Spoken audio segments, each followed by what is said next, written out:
Observer effect का मतलब यह है कि whenever there is an observer जो किसी भी चीज़ को ऑब्जर्व कर रहा होगा एट क्वांटम लेवल, तो उस चीज़ की रियलिटी चेंज हो जाएगी। ये तो धोखा है। ये बिल्कुल धोखा है, इसीलिए तो इस्लाम में कहते हैं ना ये दुनिया एक धोखा है। एग्जैक्टली मतलब जब हम देखते हैं तो वो अपनी हाँ, चीज़ें श्रोडिंगर्स कैट एक्सपेरिमेंट, ये श्रोडिंगर एक था, उसने एक डब्बा लिया और उसमें एक बिल्ली बंद कर ली और बहुत सारे साइंटिस्ट बैठे थे। उसने वो डब्बा सामने रखा और कहा कि बताएं इसमें बिल्ली ज़िंदा है या मुर्दा है। आप बताएं, आपके ख्याल में ज़िंदा है या मुर्दा है? जिंदा। हाँ, आपने देखा उसको? हो सकता है अंदर मर गई, हो सकता है उसको सांस ना आ रहा हो, अंदर मर गई हो।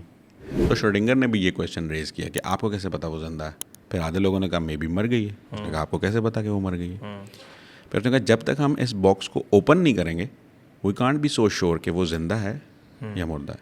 सो उस कैट की रियलिटी हमारे ऑब्जर्व करने के साथ जुड़ी हुई है।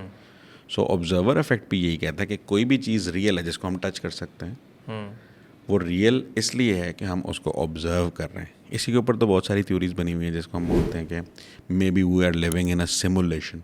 अभी रिसेंट 1-2 पेपर्स मैंने पढ़े जिसमें ये चीज़ प्रूव हो गई है कि we are living in a simulation. इस्लाम में भी यही है कि जब इंसान मर जाएगा तो उसकी आंख खुल जाएगी कि मैं तो एक धोखे की ज़िंदगी में था। तो we are living in a simulation. और कुरान की एक आयत भी है कि अल्लाह ताला कहता है कि हमने ये कायनात बनाई है और इसका निज़ाम चला रहे हैं और हर वक्त इसको मुशाहिदा किए हुए हैं। वी आर, मुशाहिदा means observing, we are observing it. So scientist say कि ये जो यूनिवर्स है this is all real just because someone is observing it. अगर कोई इसको ऑब्जर्व ना करे तो ये विद इन सेकेंड्स ख़त्म हो जाएगी। It is not real. So it shows के, और ये सारा कॉन्सेप्ट हमें कैसे पता चला? Through quantum physics. सो क्वांटम फिज़िक्स का वर्ड या क्वांटम रेल्म का वर्ड या क्वांटम मैकेनिक्स का वर्ड किसी भी मूवी में वो इसलिए डाल देते हैं क्योंकि वो ऐसी अनरियल चीज़ें बताने शुरू कर देते हैं जो सिर्फ क्वांटम रेल्म से ही प्रूव हो सकती हैं।